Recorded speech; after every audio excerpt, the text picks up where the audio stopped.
Asalaamu calaykum waraxmatullaahi wabarakaatuh. Walaalayaal ku soo dhawaada qisadan jacayl oo aad u macaan kuna socota wiil iyo gabar. Wiilkaasoo la dhaho Khaalid iyo gabadhaasoo la dhaho Hoodo. Sheekadaasoo la magac baxday calaf iyo jacayl. Shantii galabnimo ayay si kiisa ku kulmeen Khaalid iyo Hoodo, isla markaana waxay ku kulmeen goob hoteel ah oo Khaalid uu ka shaqayn jiray, wuxuuna ka ahaa waiter ama mudaalib. Khaalid wuxuu ahaa wiil aad u wanaagsan, looguna jecel yahay jaamacadda. Waa bulshaawi xadaari ah. Khaalid waa dan yar, balse kama muuqato oo qalbiga ayuu qani ka yahay. Khaalid gelinka hore wuxuu tagaa jaamacadda, gelinka dambena wuxuu ku xoogsadaa hoteelka. Hoodo marnaba kamay filayn inay ku aragto meeshaan oo kale, balse waxay aad ugu khushuucday sida uu isugu kalsoon yahay una ilaashanayo shaqadiisa iyo waxbarashadiisa. Inkastoy markii hore qalbiga iskala hadashay oo is dhahday Khaalid muu iska kaa qariyo. Khaalid wuxuu aad ugu faraxsanaa aragtida Hoodo, balse wuxuuna u arkay inay tahay fursad dahabi ah, sababtoo ah weli qalbiga Khaalid muusan soo bandhigin ujeedadiisa uu Hoodo ku doonayo. Balse Khaalid wuxuu isku dayay inuu Hoodo u sheego inuu arrin muhiim u leeyahay, balse barnaamijkii waxaa ka beer darreeyay ama ka dhiciseeyay gabar Hoodo la socotay oo misana Hoodo habar yar u ah, oo uu meel uu ka mara waayay. Fursadaasina halkaas ayay ku dhicisowday. Hoodo waa gabar Khaalid qurux ku nadaystay, jirkeedana laga ilaaliyay xumin loo naco. Hoodo waa gabar xishood badan, hadalna gaaban, balse isla markaana Hoodo waalidkeed ay kusoo tarbiyayeen tarbiyad wanaagsan, taasoo dhalisay inay noqoto gabar had iyo jeer asturan, waana hablaha dhifka iyo naadirka ee ugu ixtiraamka badan jaamacadda. Koox uu Khaalid ka mid ahaa ama uu ka tirsanaa ayaa waxay abaabuleen inay dalxiis u baxaan ardaydu, isla markaana Professor Aadan uu ka oggolaaday uuna ansixiyay dalxiiska. Shantii subaxnimo ayuu Khaalid u kacay tabaabushiisa iyo isdiyaaris oo isu diyaarinayo dalxiiskan oo la magac baxay dalxiiskii caashaqa. Waa koox dhalinyaro ah, isla markaana ku bahoobay ama ku midoobay jaamacad ay isla wada dhiganayeen, waxayna ka koobnaayeen 15 wiil iyo 10 hablo ah. Waana dalxiis si farshaxanimo ah loo soo diyaariyay. Waxaa kooxda dalxiiskiisa hogaaminaya Professor ka tirsan macallimiinta jaamacadda, waxayna kooxdan aad iyo aad u xiiseynayaan dalxiiskan la wada sugayo iyo xilliga la wada baxayaba. Waqtigaas oo ku beegnaa 12 bisha 6aad 2010, waana maalin Talaado ah.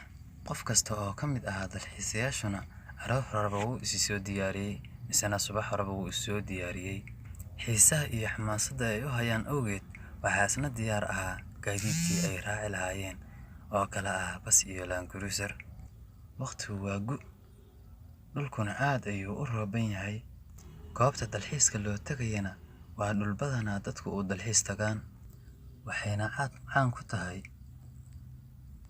bad iyo buuro iyo durdurro iyo dhul aad u cagaaran, misana geedo leh.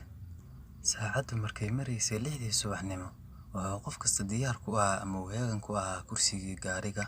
Professor Aadanna markuu hubsaday ama ogaaday inay ardaydu dhan tahay, ayuu fadhiistay kursigii loogu talagalay.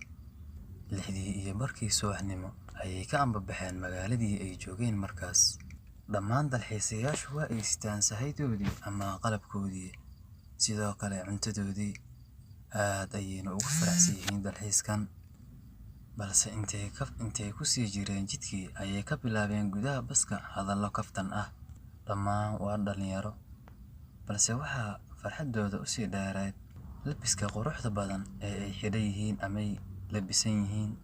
Muddo 3 saacadood ayay ku qaadatay goobtii ay u socdeen oo dalxiiska ay u aadayeen.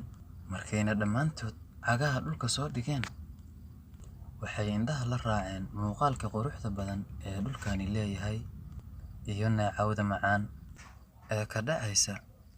Waa goor barqa ah, waqtiguna aad u macaan yahay, jawiguna aad u degan yahay.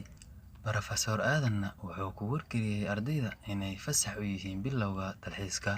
Walaalkayga qaaliga ah ama walaashayda qaaliga ahay, qisadii calaf iyo jacayl oo aan ka soo sheekeynaynay halkaan ayay ku eg tahay, balse waa qaybtii koowaad. Qayb labaad iyo qayb saddexaad ayay leedahay, sababtoo ah hal mar lagama sheekay karo, waayo qisada aad ayay u dheer tahay.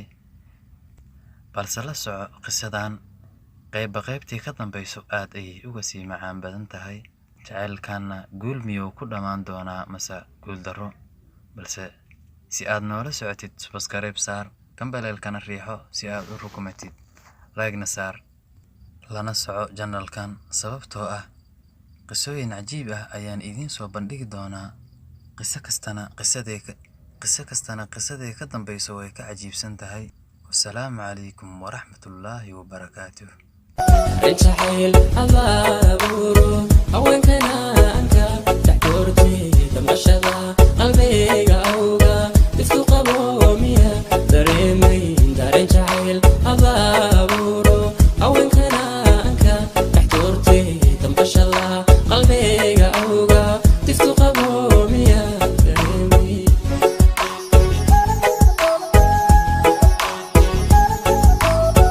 الجحيل أبابورو أوين كنا أنك تحكورتي تمشى